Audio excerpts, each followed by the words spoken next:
আমার মনে কোনো খারাপ চিন্তা ভাবনা আসে নাই। আমি কি বোন হিসাবে তার সাথে কথা বলতেও দেখা করতে পারবো? এবার ইসলাম কি বলে? তার সাথে কথা বললে দেখা করলে যদি গুনাহ হয় তার প্রতিকার কি? দেখেন, যাকে আপনি বিবাহ করতে পারবেন, মানে আইনগতভাবে যাকে বিবাহ করতে কোনো অসুবিধা নাই, অর্থাৎ তিনি আপনার রক্ত সম্পর্কীয় কোনো নারী নন, আপনার বোন নন, আপনার মা নন, আপনার ফুফু নন, হ্যাঁ, এরকম কোনো নারী যদি হন, তাহলে সেক্ষেত্রে আপনি তাকে যতই বোনের মতো দেখেন, যতই মায়ের মতো দেখেন, ভদ্র মহিলা মূলত আপনার স্ত্রী হওয়ার মতো। অস্বীকার করার সুযোগ আছে? তাকে বিয়ে করতে চাইলে করা যাবে কি যাবে না? দেখেন, আল্লাহ রাব্বুল আলামিন পরপুরুষকে পরনারীর সাথে পর্দা মেনটেন করতে বলেছেন। কেন? এটাতেই নিরাপত্তা সামাজিক। সারা পৃথিবী যত পদ্ধতি অ্যাপ্লাই করে দেখবে, শতভাগ নিশ্চিত ফেলিওর হবে।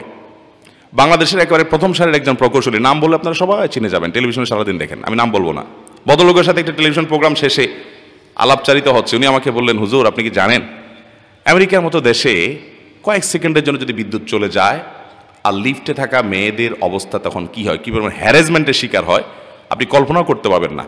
আমাদের দেশে মানুষকে আমরা খারাপ বলি, ওদের চাইতে এখনো এই সমস্ত ক্ষেত্রে আমরা যে কত ভালো আছি, সব ক্ষেত্রে না, এই সমস্ত ক্ষেত্রে এটা কল্পনা করা যাবে না।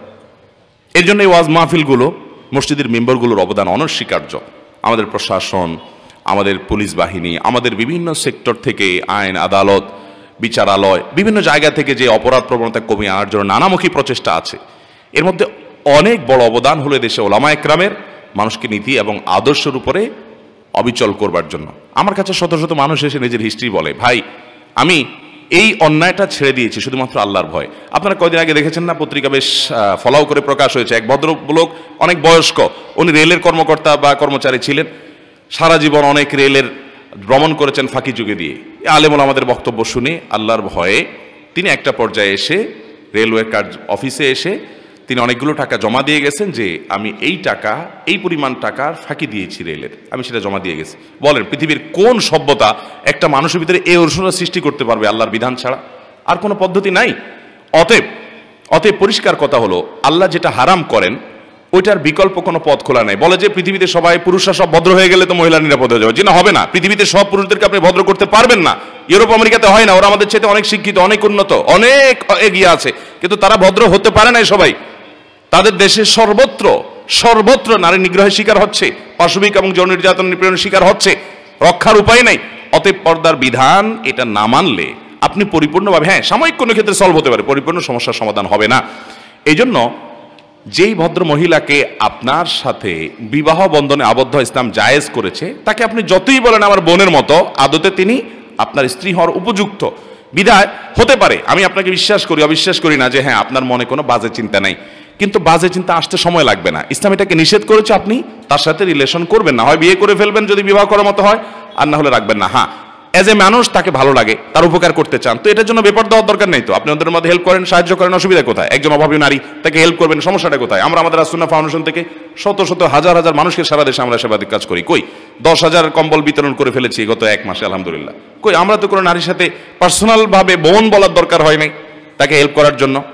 বিধায় কোনো নারীকে যদি আপনি ব্যক্তিগতভাবে হেল্প করতে হয়, বোন বলার দরকার নাই। আমি একটা এক্সাম্পল দেই। ধরুন একটা হাই ভোল্টেজের কারেন্টের লাইন আছে, বিদ্যুতের লাইন, এই মুহূর্তে বিদ্যুৎ নাই, ওখানে হাত দিলে কিছু হবে না যেহেতু বিদ্যুৎ নাই, কিন্তু ভোল্টেজটা এত হাই যে বিদ্যুৎ যদি থাকে আর ওই টাইমে কেউ এখানে স্পর্শ করে, সাথে সাথে কয়লা হয়ে যাবে, ছাই হয়ে যাবে, এইরকম ভয়াবহ। তো এই জায়গায় বিদ্যুৎ নাই, এই জন্য আপনাকে যদি বলি যে বিদ্যুৎ তো নাই, আপনি এখন হাত দেন, সমস্যা কোথায়? আপনি কি দিবেন? আমার কথা বুঝেন নাই? বিদ্যুতের একটা লাইন লিক আছে, লাইনটা খুব হাই ভোল্টেজ, আপনাকে আমি বললাম ভাই এখন তো বিদ্যুৎ চলে গেছে, বিদ্যুৎ নাই, আপনি হাত দেন, সমস্যা কোথায়? আপনি দিবেন? কেন দিবেন না? কখন আসবে ঠিক ঠিকানা, যদি আইসা পড়ে তখন অবস্থা কি হবে? ঠিক না বলেন? এই রিস্ক কেউ কখনো নেয় না। যে নারীকে আপনার বোনের মতো মনে হয়, পবিত্র মন, আপনার মনে কোনো বাজে চিন্তা আসছে না, আমি রেসপেক্ট করি, আপনাকে বিশ্বাস করি, কিন্তু কখন যে আপনার মনে আসবে সেটার কোনো ঠিক ঠিকানা এই জন্য ইসলাম বলেছে আপনাকে আগে থেকে সাবধান হতে হবে, সাবধান হতে হবে, এর কোনো বিকল্প। অনেকে বোন পাতে, ধর্মের ভাই, ধর্মের বোন, ধর্মের বাপ, এরপরে পত্রিকা নিউজ হয় এই ধর্মের বোন নিয়ে পালায় চলে গেছে, হয় কি হয় না বলেন? বিধায় এগুলো করা জায়েজ নাই। ইসলাম মানার ভিতরে কল্যাণ আছে, এটা না মানার ভিতরে অকল্যাণ আছে, আমাদের বুঝে আসুক বা না আসুক। আল্লাহ তাআলা আমাদেরকে পরিপূর্ণভাবে ভালো মুসলমান হওয়ার তৌফিক দান করুন। আমার সামনের দাঁতগুলো একটু বড়, এতে করে আমি কথা বলা বা হাসাহাসি করার সময় একটা অস্বস্তি অনুভব করি। এছাড়া এর কারণে আমার ঠোঁটগুলো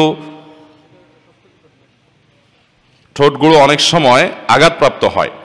এমন অবস্থায় আমি যদি দাঁতগুলো স্কেলিং করি, ছোট করে নেই, তা কতটা শরীয়ত সম্মত হবে? না, হাসির বিষয় না, দরকারি প্রশ্ন। কারণ এই প্রশ্ন যিনি করেছেন উনি আয়াতটা হয়তো জানেন, সেজন্য প্রশ্ন করেছেন। আল্লাহ কোরআনে কারিমে বলেছেন লা তাগয়িরা লিখালকিল্লাহ, আল্লাহর সৃষ্টিতে পরিবর্তন করা জায়েজ নাই। কেউ আজকাল দেখবেন ওই যে জাপানে একটা যুবক না কয়দিন আগে বাইর হয়েছে যে সে কুকুর হয়ে গেছে অনেক টাকা খরচ করে।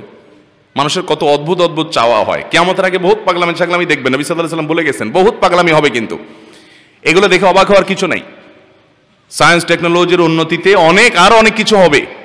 একটা সময় তো দাজ্জাল এসে নিজেকে আল্লাহ দাবি করবে, সেই সময়টাও আসবে এবং গোটা ওয়ার্ল্ডের সকল পাওয়ার একটা ব্যক্তির হাতে চলে যাবে। আস্তে আস্তে এটা কুকিত হয়ে যাচ্ছে, এটা সীমিত হয়ে আসছে, একটা ব্যক্তির কাছে চলে যাবে। এগুলো সব নবী সাল্লাল্লাহু আলাইহি ওয়াসাল্লাম বলে গেছেন।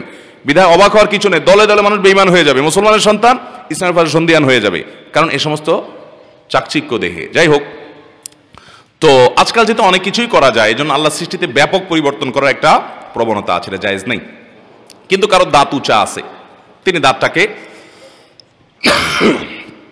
ট্রিটমেন্টের মাধ্যমে এটাকে সমান করলেন, কোনো অসুবিধা নেই। এটা তো তার একটা ত্রুটি, একটা অসুবিধা, এটা ট্রিটমেন্ট, চিকিৎসার অংশ। আর চিকিৎসার ব্যাপারে নবী সাল্লাল্লাহু আলাইহি ওয়াসাল্লাম বলেছেন তোমরা চিকিৎসা গ্রহণ করো, নির্দেশ করেছেন তিনি চিকিৎসা গ্রহণ করতে হবে। আপনি অসুস্থ থাকতে ইসলাম বলে নাই আপনাকে, সুস্থ থাকবেন, সেজন্য আপনি সুস্থতার অংশ হিসাবে দাঁত কেটে বা যেভাবে হোক অপারেশন করে আপনি যদি সমান করতে পারেন, এটা প্রশংসনীয়, এটা নিন্দনীয় কিছু নয়। শুধু দাঁত কেন, অন্য অনেক ক্ষেত্রে হতে পারে। কারো ধরেন আঙ্গুল আছে 6টা হাতে, একটা অতিরিক্ত আঙ্গুল আছে, একটা মানুষের 6টা আঙ্গুল তো হয় না নর্মালি, কিন্তু তার আঙ্গুলের কারণে অসুবিধা আছে, তিনি অপারেশন করে এটাকে সমান করলেন, কোনো অসুবিধা নেই।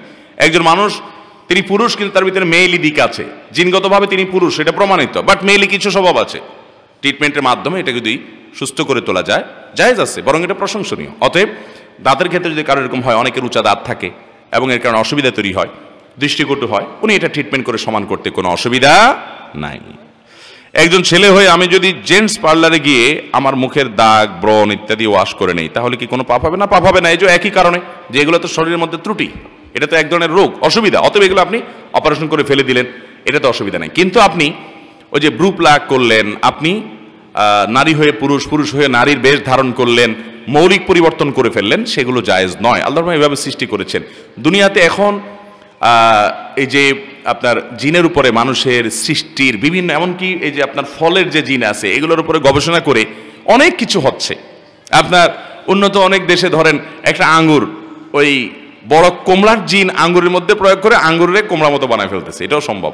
অনেক দেশে এগুলোর উপরে নিষেধাজ্ঞা পর্যন্ত দেওয়া আছে নানা কারণে। তো তথ্য প্রযুক্তির উন্নতিতে অনেক কিছুই হবে। আমাদের পরবর্তী জেনারেশন তো এমন একটা জায়গায় যাবে যে তাদের ইমান উপর টিকে থাকা সো টাফ হয়ে যাবে। অলরেডি এখনই একটু 2-4 কলম পড়ালেখা করলে পোলাপান ছেলেমেয়েরা ইসলামটাকে সেকেলে সেকেলে মনে করা শুরু করে। নবী করিম সাল্লাল্লাহু আলাইহি ওয়াসাল্লামের প্রত্যেকটা ছত্রে ছত্রে ভবিষ্যদ্বাণী করে গেছেন যে কি হবে কিয়ামতের আগে।